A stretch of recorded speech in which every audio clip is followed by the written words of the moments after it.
पाचव्या टप्प्याच्या लोकसभेच्या आता तोफा ज्या आहेत ह्या थंडावणार आहेत। अंतिम टप्प्यात आता प्रचार सुरू आहे आणि पालघर लोकसभा आता हा पूर्णपणे चर्चेचा आहे। तिरंगी लढत येथे पाहायला मिळते। आपल्या सोबत आता बहुजन विकास आघाडीचे अध्यक्ष हितेंद्र ठाकूर आहेत। सर, काय सांगाल? आता तोफा थंडावणार आहेत, कसा प्रचार आहे एकूण? आपण जर फिरता पूर्ण पालघर जिल्हा, काय वाटतं आपल्याला? काय नाही, आजच्या रॅलीने 1001% फिक्स झालाय। कार्यकर्त्यांचा उत्साह बघून आनंद वाटलो। स्वतःच्या खर्चाने, स्वतःच्या पैशांनी पेट्रोल पाणी भरून हजारो गाडी वाहनं घेऊन कार्यकर्ते आले। खरोखर आम्ही नशीबवाले आहेत का आजच्या जमान्यामध्ये एवढे प्रेम करणारे कार्यकर्ते मला मिळालेत। यंदाच्याही या निवडणुकीमध्ये जर बघितलं तर पुन्हा एकदा आरोप प्रत्यारोप झालेले आहेत ते की गुंडागर्दी, दहशतवाद हेच पुन्हा तेच जे आहेत प्रतिस्पर्धी आहेत ते विचारतात, उगारतात। अरे, हे मुख्यमंत्री होते, हे उपमुख्यमंत्री आहेत, हे गृहमंत्री आहेत। काय करायचं आहे, तपास करायचा आहे, करा एकदांचा। बरोबर आहे। ही इलेक्शन आली का दहशत येते आणि इलेक्शन गेली का मुद्दा संपतो। बरोबर आहे।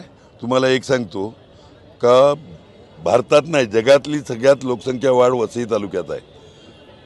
दहशत भानगडी असत्या तर वसईला कोण लोक आले असते का? बस एवढंच समजून जा दहशत काय ती। काय वाटतं, कुठेतरी विकासाचा मुद्दा प्रामुख्याने दिसला पाहिजे होता आणि हे कुठेतरी भरकटण्याचं चालू आहे। आमच्याकडून आम्ही फक्त विकासावर बोलत असताना हे निपटा देंगे, मेंढक, सियाल कभी शेर, अरे कसली उपमुख्यमंत्री आहेत, गृहमंत्री, तुमच्या भाषा कशी शोभेल अशी भाषा करा हो। तुम्ही तुमच्या 10 वर्षाच्या कारकिर्दीत वसईला काय दिलं, पालघरला काय दिलं, जव्हारला काय दिलं, मोखाड्याला काय दिलं, वाड्याला काय दिलं, तलासरीला काय दिलं, डहाणूला, हे बोला ना। आणि आनंदाने निवडून या काय दिलं असेल तर। आमच्या खासदारांनी भरभरून आणलं। आज पाईप गॅस चालू झाला आमच्या खासदारांनी, बळीराम जाधवांनी आणला। डहाणूपर्यंत रेल्वे जाते आमच्या खासदार बळीराम जाधवांच्या काळात गेली, त्यांनी झेंडा दाखवलेला। नाशिकचा सर्वे, डहाणू नाशिक रेल्वेचा आमच्या खासदारांनी 58 कोटी आणलेले। 10 वर्षातल्या खासदारांनी काय आणलं? कपाळ। आमच्या खासदारांनी महानगरपालिकेला भरीव अनुदान आणून दिलं, 3,500 कोटी। 10 कोटी तर कोकण कृषी विद्यापीठाच्या उपकेंद्राकरता आणून दिले।